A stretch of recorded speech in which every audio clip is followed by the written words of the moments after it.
বর্ষাকালে বাংলাদেশের পার্টিকুলার কিছু এরিয়াতে বন্যা হয়, এটা আমরা সবাই জানি। কিন্তু এবার বাংলাদেশে যেই পরিস্থিতি ফেস করেছে সেটাকে কেবল প্রাকৃতিক দুর্যোগ বলা যাবে না, কারণ ভারতের ডুম্বুর বাঁধ কোনো ধরনের পূর্ব নোটিশ ছাড়াই গভীর রাতে যেই বাঁধ খুলে দিয়ে আকস্মিক এক বন্যা পরিস্থিতি সৃষ্টি হয়ে ভেসে যায় বাংলাদেশের ফেনী, নোয়াখালী ও কুমিল্লা অঞ্চল। যেই অঞ্চলগুলোর মানুষ কিন্তু এমন বন্যা পরিস্থিতি ফেস করতে অভ্যস্ত না। তলিয়ে গেছে বাড়িঘর, রাস্তাঘাট, ফসলি জমি। ইনফ্যাক্ট হাজারো মানুষ পানিবন্দী অবস্থায় রয়েছে। ইভেন সিচুয়েশন এতটাই খারাপ যে অনেক জায়গাতে যোগাযোগও বিচ্ছিন্ন হয়ে পড়েছে, উদ্ধার কাজও বাধাগ্রস্ত হচ্ছে।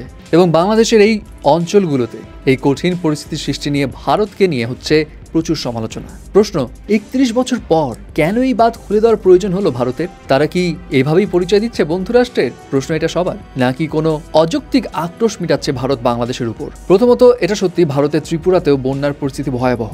বাঁধ খুলে দেওয়া ছাড়া হয়তো কোনো অপশন ছিল না, এটাও মানলাম। কিন্তু গভীর রাতে কেন ছাড়া হলো? পরিস্থিতি যে ত্রিপুরায় ভয়াবহ এটা তো ভারত জানতোই, কয়েকদিন আগে থেকেই জানতো যে কি হতে পারে। তো বাঁধ খুলে দেওয়ার প্রয়োজন হলে সেই বিষয়ে পূর্ব সতর্কতা কেন বাংলাদেশে জানানো হলো না? কেন সাধারণ মানুষদের সুযোগ দেওয়া হলো না তারা যাতে নিরাপদ স্থানে চলে যেতে পারে তাদের প্রয়োজনীয় জিনিসপত্র নিয়ে? কেন এমন আকস্মিক একটা বন্যার বাংলাদেশের মানুষকে ফেস করতে হলো ভারতের এই ডিসিশনের জন্য? আরেকটা প্রশ্ন এখানে আছে, তারা কেন এই গেটটা আগে থেকে খুলে রাখলো না? এই প্রশ্নটার কারণ হচ্ছে অবভিয়াসলি ভারতে নদীর পানির ধারণ ক্ষমতা বেশি হয়ে গেছে, এই জন্য হয়তো তারা বাঁধ খুলেছে, এটাই তো বলবে। কিন্তু এটা তো সবাই জানে যে প্রত্যেক নদীর একটা ধারণ ক্ষমতা আছে একটা প্রবাহ ক্ষমতাও। এর বেশি পানি প্রবাহ হলে সেই নদীর পানি বাইরে গিয়ে পাশের এলাকায় প্লাবিত করবে। এখন ত্রিপুরায় যে ঘটনাটা ঘটেছে সেটা কি 10 মিনিটের বৃষ্টিতে বন্যা হয়েছে? হয়নি তো। বৃষ্টির শুরুর টাইমে যদি বাঁধের গেট খুলে দেওয়া হতো তাহলে বেশিরভাগ পানি নদী হয়ে একটু একটু করে হয়তো বাংলাদেশে প্রবেশ করতো। অতিরিক্ত বৃষ্টির কারণে আশেপাশের কিছু এলাকা অল্প পানির নিচে প্লাবিত হতো, তাই না? কিন্তু সেটা এত বড় বিপদের কারণ হতো না। এটা কি ভারতরা জানতো না, নাকি তারা ইচ্ছাকৃতভাবে পানি জমিয়ে রাখছিল এবং সাডেনলি সেটা খুলে দিল? এই প্রশ্নও কিন্তু অনেকের।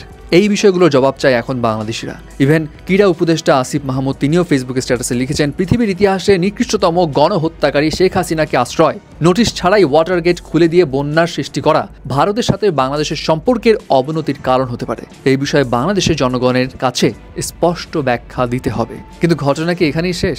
ভারতের মিডিয়ার কিছু খবরের শিরোনাম দেখে ক্ষোভে ফেটে পড়ে আরও বাংলাদেশিরা। বিশেষ করে G24 ঘন্টা নামে এক ভারতীয় চ্যানেল বাংলাদেশের বন্যা পরিস্থিতিকে কটাক্ষ করে সংবাদ পরিবেশন করে, যেখানে শিরোনাম ছিল, ভারত ছাড়লো জল, হাবুডুবু খেতে খেতে বাংলাদেশের কাতর আর্জি। কতটা ইনসেনসিটিভ হলে একটা দেশের সংবাদ মাধ্যম এমন একটা শিরোনামে খবর প্রচার করতে পারে?